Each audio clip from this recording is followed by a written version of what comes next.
Rodney Dangerfield. Well, after Well, 2 first weeks, and foremost, it's good to see you again, Bud. It's been a couple of weeks. yes, it has, and we purposely stayed away from election commentary. Well, yeah, that's true, and apologies to our viewers for leaving them in the lurch for so long. We actually weren't visited by people in black leather coats and taken away. We're still here. Yep, thank goodness. Yes. But it was a interesting 2 weeks to observe and keep our mouths shut. But now that the things are over, and the dust is settling, but the next amount of angst or the next element of angst will reveal itself, both here and south of the border. Well, I did find that, much to my chagrin on our election, the way it turned out here, and I guess for some of the people in the United States, the way it turned out there, I did actually get up real early the following mornings of the election. And the sun did rise from the east and it did set in the west. So there really wasn't a heck of a lot of change. Not yet. But there was. Well, let's put these things into context. The election in British Columbia, which was a provincial election for Canadians, is one that was very much interesting because there were some parallels in both the technical issues that were popping up with the U.S. election with voting machines and whatever, along with what happens when out of nowhere people join the party. But you're more tuned in than I am because you're living there. Well, it's interesting. Yeah, I have not a dislike. I have a distaste, I guess is the better way to put it, of the government that has led us over the last 7 years, 8 years.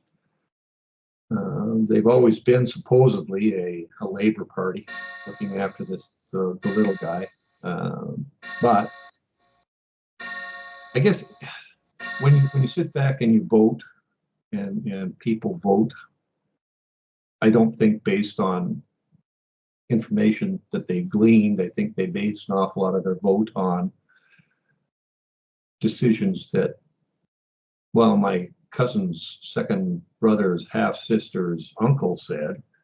And there's absolutely no thought in what is good. The guy that's leading our province now took us from a $5.8 billion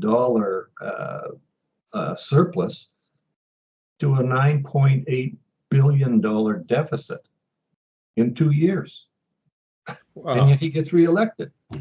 Now, and again, much like the United States, if you look at the map of the United States with the amount of red and the amount of blue, you'll find that it's a lot of the blue are concentrated around the cities, and a lot of the red are in the rural area. Well, the same thing if you look at the provincial map here in British Columbia. The blue, which is our conservative, is probably 2/3 to 3/4 of the province. The orange, which is the NDP, is the rest of it, but it's in the cities. And unfortunately, it's the cities that have the population. The populations determine who's going to form government. I don't care how many seats you want to add. If there's more seats being added to a city, it just adds to more likelihood that it's going to be more and more to benefit the current government. Well, and then I guess you see, particularly in British Columbia, a definite split between the rural population and the urban or even suburban population, because the suburban population tends to be a little more mixed than within the core thing. But what I don't understand, Bob, and I would challenge our listeners and viewers to answer this question. If you were living in downtown Vancouver and you have homeless encampments all over the place and crime-ridden streets, and just abject poverty visible, why would you vote for them again? Like, what would be the advantage of voting for the same people that have given you the homeless, have provided you the poverty, and don't and the whole drug scene? Why did these people vote to to Maintain the status quo. retain? Yeah, like what exactly is the advantage here? Well, again, looking at it from perhaps a biased point of view, you have the people that were in charge who had a huge war chest because they had a lot of money from the public trough based on their standings from the previous election, up against an upstart party, which up until a year and a half ago really wasn't a party at all. And whatever they did with fundraising or membership drives or wherever it is, and to take it from a year and a half to being the official opposition, I think is remarkable. And it begs the question of is, why as a taxpayer am I funding political parties after the election? They get so much based on the amount of the votes that they get. Well, let's cut that out. Let's go back and say, if you want to have National Scottish caber tossing haggis eating day, let's go to the Scottish community, and if they think that it's a good thing, let them put up the money. Let's not go to the public trough and say, well, that sounds like a really good idea, let's do it. I think that somewhere along the line we have to sit back and let the parties, it's kind of like your pet peeve, the CBC up here, the Canadian Broadcasting Corporation. If it is such a viable industry, why isn't it able to last going out and getting sponsors or getting donations or selling memberships like PBS does? Why do I, as a taxpayer, have to fund that? And I guess the other thing is that we also have to stop drinking the Kool-Aid that's being passed out. It wasn't very, very long into the campaign when the ruling party found out that the split between the right vote with the BC United Party and the BC Conservative Party wasn't going to split the election and let them win. When they actually had to take on the BC Conservatives, they started throwing out the whole thing of, oh my God, the gays are going to have to go back in the closet, and abortions are going to have to be held in the back doors of the politics of fear. Yeah, politics of fear, which in this case worked for them. And I think too, not to say that the Conservatives didn't vet all of their people the way they should have. They did have a few wingnuts, I guess is my word for them. And to counter that also, one of the guys said these things 15 years ago. Well, yeah. Hasn't a person evolved or changed in 15 years? Like what he said that then? Does he still believe in them? Or had they been toned down or amended, or I don't know. Yeah. Well, I look, the commonality of some of the problems that have reoccurred in these different jurisdictions, like in the provincial election of British Columbia with these voting machines. Why did it take a week to determine, who won a particular riding? Like, I thought all this electronic wizardry is to make it foolproof, for one thing, and also quick. Well, it turns out they were neither.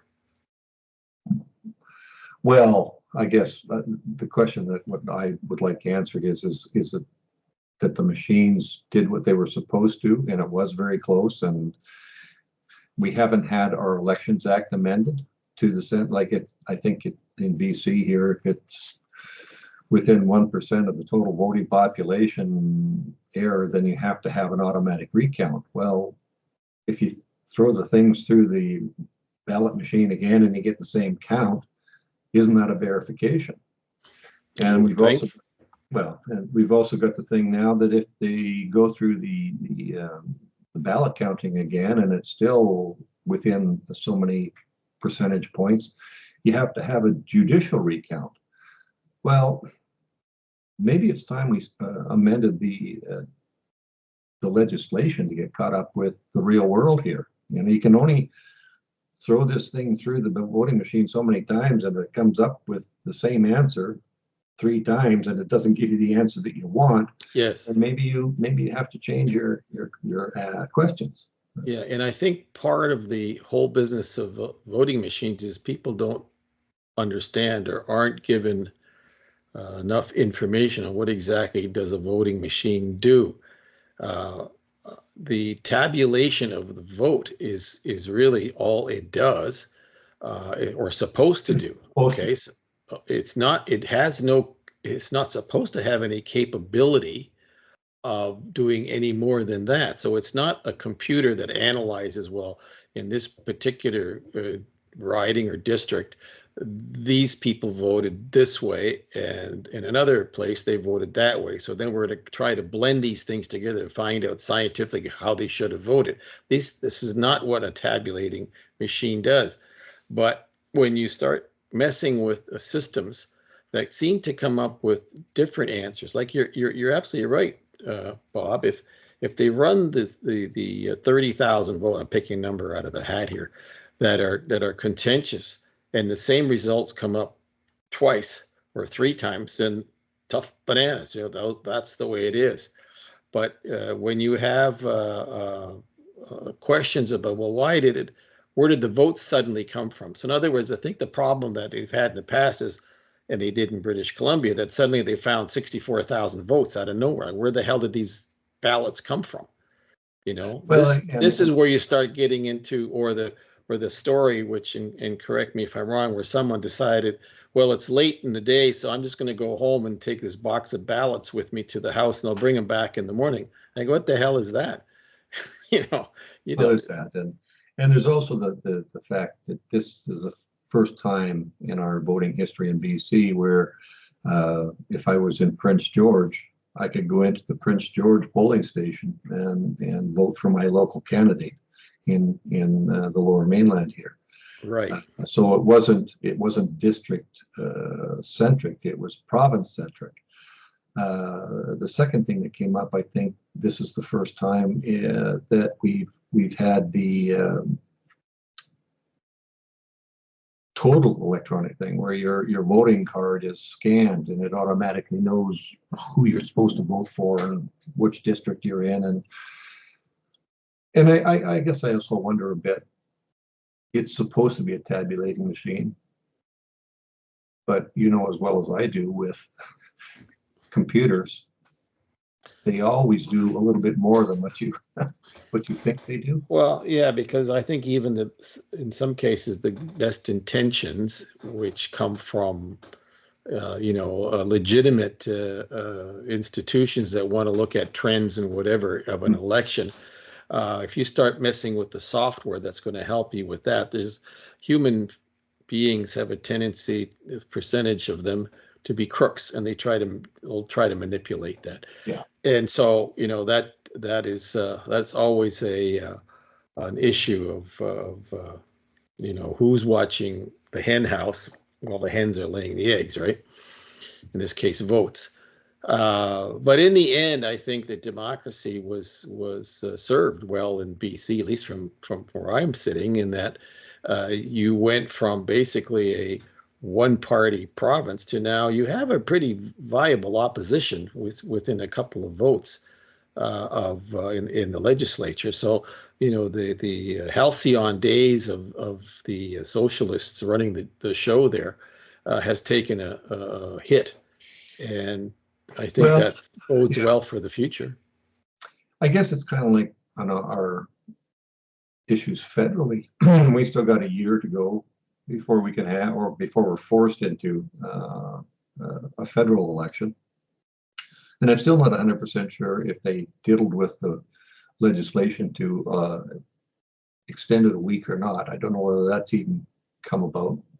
It's a moot Well, point. I know it was on the order paper, but I don't believe it's happened yet. But that's, you know, I'm sorry. That's just that to me. That's the kind of stuff you'd see in a high school student council. The way this is being kicked around, it's just a joke. There are much more important things going on in Canada than worrying about whether one particular MP or a couple of them will get their pensions because it's a week later than they should have called the writ or put the writ out, and then to mix it up with a minor a religious holiday in Canada by 2% of the population for the religious holiday Diwali, to say that that interferes with an election is absurd.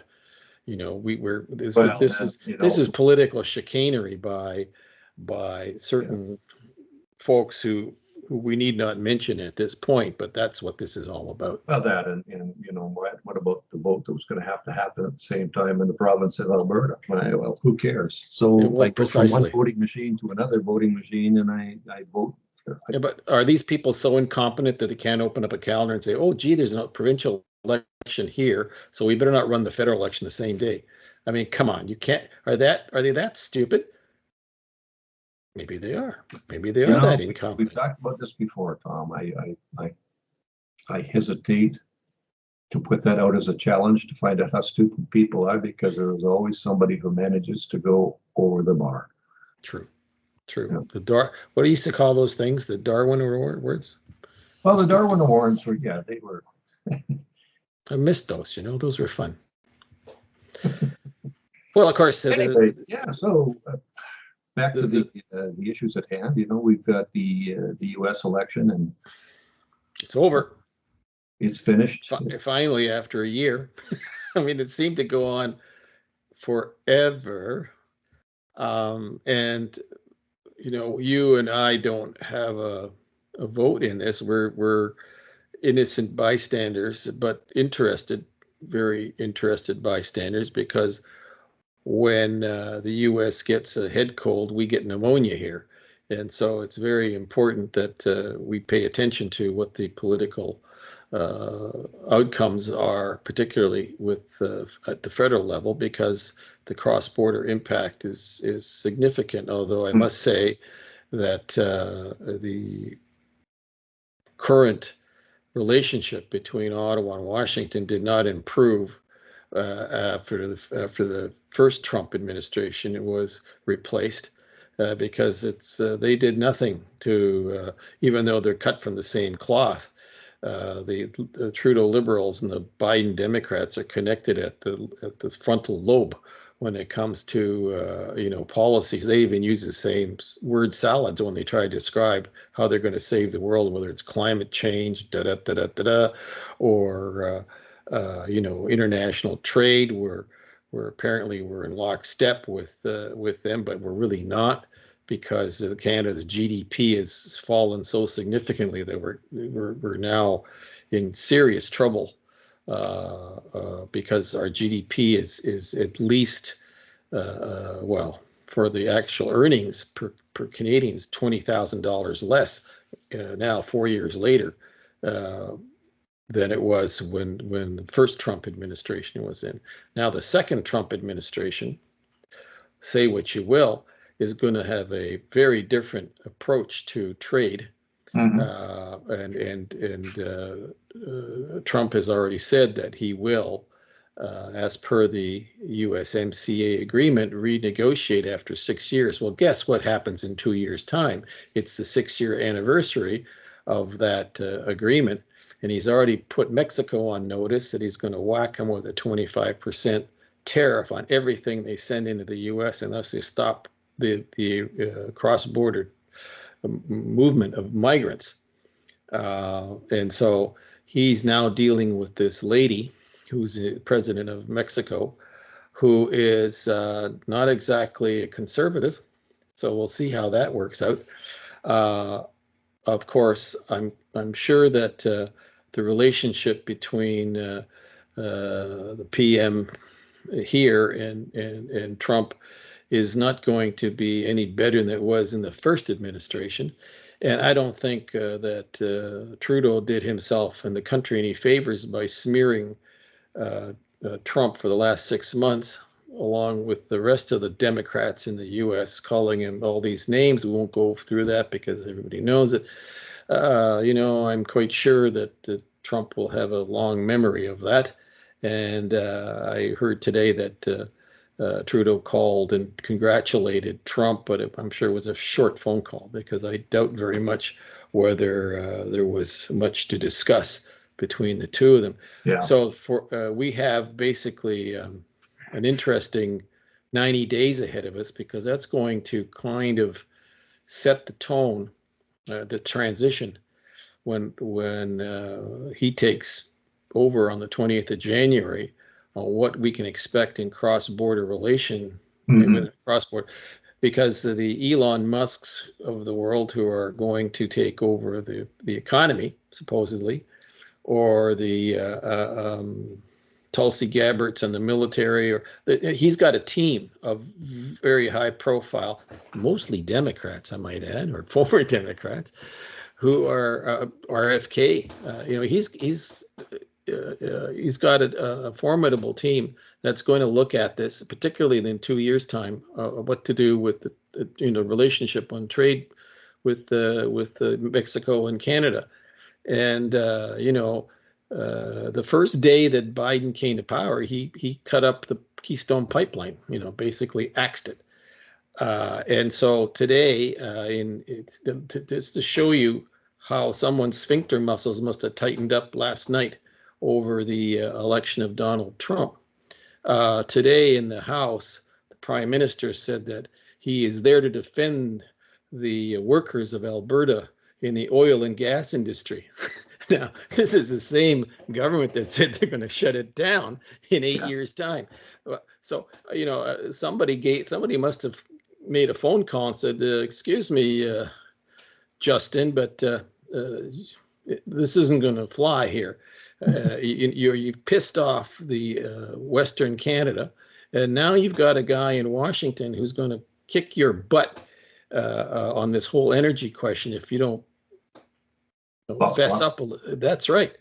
So we are in for some, as the Chinese have a saying, may you live in interesting times.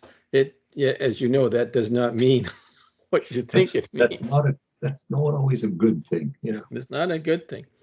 I can give you anecdotally, last week I was in Michigan for a couple of days, and we were driving up the Thumb, and I said to my wife, I said, I don't see any, or not too many, Harris Waltz placards, on the side of the road, but there were literally thousands of flags and signs and billboards for Trump. And I said, well, my understanding is that this state is a blue state, but for the 200 so miles that I was driving around up and down the Thumb, this rural, admittedly, it wasn't Detroit, or Lansing, or a couple of cities, but nevertheless, when we came home, I said, if that's any indication of how this vote goes, I think he's going to win this state, regardless of what the pundits are saying. And sure enough, that's exactly what happened.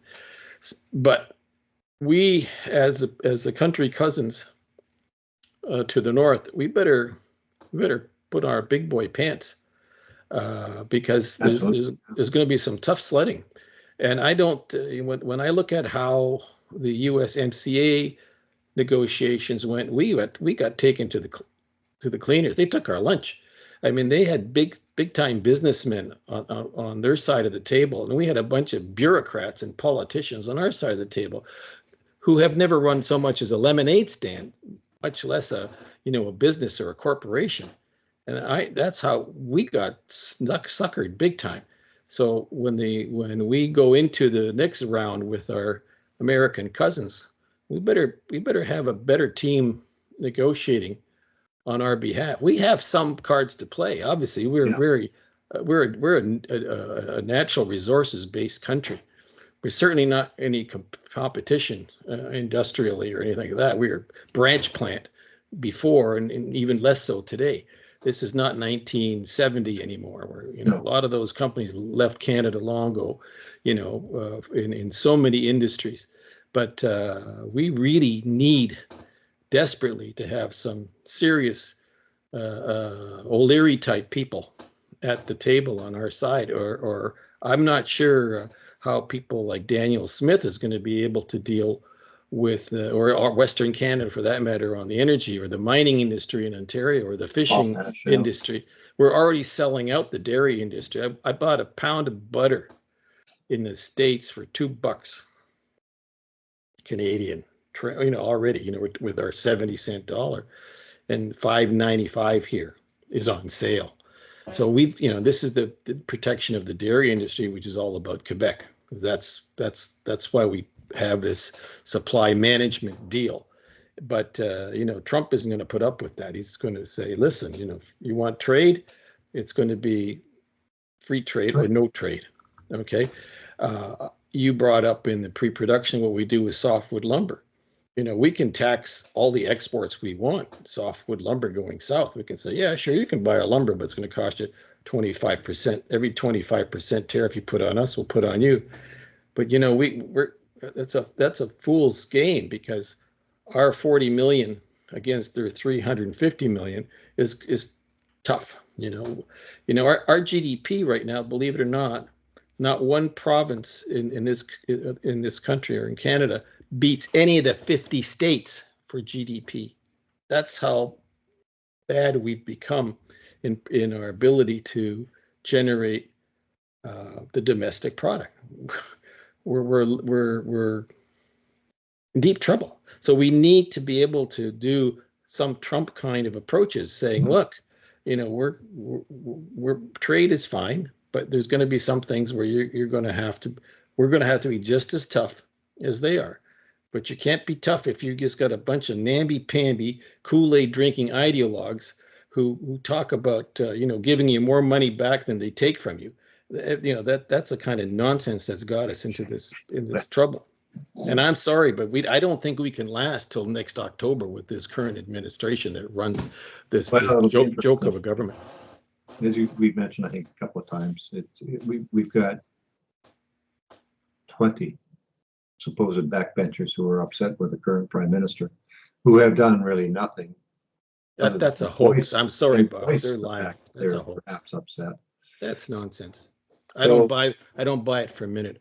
I think this is all a drama cooked up by the Liberals. No, these guys, if they were really truly principled and really angry, they would have walked across the floor long ago, or it's walked out of the house and said, I'm not going to be there for any vote. But they don't. They have no spine. This is all a joke. And it's a joke on Canadians. They're con men, con women on this thing. I have absolutely no respect for these so-called 20 some odd Liberal MPs whose names we don't even see this so-called letter, and then to go on and on about the security clearance of the opposition, head of the opposition, not having a security clearance. Why? So they can shut him up? Because everybody knows what this is about. This is screwy. This is, again, and I know I'll be criticized, but this is high school student council politics that we got going on at the moment, and we're going to go toe to toe with this guy in Mar-a-Lago in 90 days. Are you kidding me? We better smarten up real quick, real soon. Well, I know that. I just find that we're nearing the end of the runway on this one, so to speak, because I don't know how. We need unity in this country, not disunity. And you see what's going on in so many aspects of our situation economically. So this business in Brampton, Ontario, where you've got Hindus and Sikhs beating the crap out of each other over something that's happening in India. I mean, what are we doing? Is this the promise of diversity and inclusion? They used to say that a true leader doesn't create division, and that the divisiveness, they actually work to bring people together. And I'm sorry, but in 10 years, I haven't seen that. No, it's you. Well, no, you haven't. In fact, you've seen just the opposite. It's been everything but unity. It's been race baiting. It's been gender ID. It's been fringe ideologies that were pressed on the majority who don't even know what the hell you're talking about on some of these issues. It makes no sense. The economic, forget politics. The economic approach from the get-go, where they say we'll take this much, we'll take money out of your pocket one day, but we'll give you more back the next day, automatically tells you there's something screwy going on here. Nowhere in the world does the government take your tax money and give you back more than they took from you. That's just mathematically impossible. Mhm. Okay, Yeah. and you have 40 million people who are conned into this nonsense that we tax you and give you back more than we took away from you. That just you've got to be kidding me. And then to suggest that all that will change the climate. Okay, did you know that if you pay more taxes, the temperature of the planet will go down? I mean, the correlation is so stupid. Okay, it makes so. I mean, it's Well, and absurd. again, I mentioned pre-production. I can't find it anymore, but it was I an issue that came up that said that Canada's climate is warming 2% faster than the rest of the world. Does that mean that we get all of the money back that we put into this carbon tax? Because it's obviously not working. there's a hey, wait a minute, there's the Black Friday sale on climate. I missed that. Buy now and Amazon will ship for free. Is climate change is part of the Prime package? I think so. Oh wow. Anyway, we can make jokes about this, but my goodness, how, you know, we Well, it took goes two back. weeks off, but we came up with more stuff. I know it goes back to my very, very few heroes I have in the press, but I sure miss Rex Murphy. His classic, I'm sorry, Mr. Singh, but you can't suck and blow at the same time. Just it resonates with me, and it doesn't really matter which politician you're talking about now. But they sure are trying to. They want to prove him so wrong. They sure are trying to. There's no question. Well, that was a quick half hour. It was, and to all our American listeners, you might think you're in dire straits. Maybe you are, maybe you're not. But the sun's still going to rise in the east. It's still going to set in the west. You're still going to have to worry about where the next meal is coming from. Here in Canada, we've got what is it, 11 months before we're going to be in that situation at the latest, maybe earlier if all these people get together. So if we think that we're done with listening to the promises of politicians, I think we're sadly mistaken. Yeah, it's like we're in a deep bog, and all we do is dig up more stuff. Yes, but again, not to be political or religious or anything, but to our listeners who happen to be of the South Asian persuasion, happy Diwali. Yeah. To all the people who have served, are serving, and did serve and didn't make it home, thank you very much. Yes. We're coming up to Remembrance Day here and Veterans Day in the States. Yep. We just have to sit back and thank them, because if it wasn't for their courage and bravery, sacrifice, you and I probably wouldn't be able to sit here and do this. Well, that's absolutely correct. That's absolutely right. We owe them that, and we should never forget that fight continues all the time. It does. And it may take on different shades or variations, but I'm not sure who said that freedom isn't free, but it's true. And the constant battle against authoritarianism, which we've seen, unfortunately, evident in this country, and is very much on our minds because we have legislation pending by this current administration to censor speech on the internet by their own whatever they consider to be misinformation and disinformation and malinformation. God knows what other word salad they come up with. But we're here, and we're gonna speak our minds as best we can until then. And by the way, for those of you listening and watching, don't forget to consider supporting our approach. We do this for free, but freedom isn't free, but neither is the bandwidth we have to pay for to do this. So we wouldn't be remiss to say we could use a coffee, as it says on our page here. So buy us a coffee, get in touch with us at borderpol@borderpol.org, and we can let you know how you can come on board. If you have something that you'd like to discuss with us on air for our weekly podcast, we can do that as well. Yeah. So we can, it's Bob over there on the West Coast and me here in the mid-Atlantic area. It's like two guys talking over the fence. The menu is pretty broad. We just pick stuff off and we talk about it, but we're ready to go. It sounds like we really don't know what we're talking about at all. Yeah, that's That's true. All right. Well, it's adios for now. Yes, it is. Or whatever else comes to mind. Adieu. Goodbye. I'll see you next week. Auf Wiedersehen. Cheers.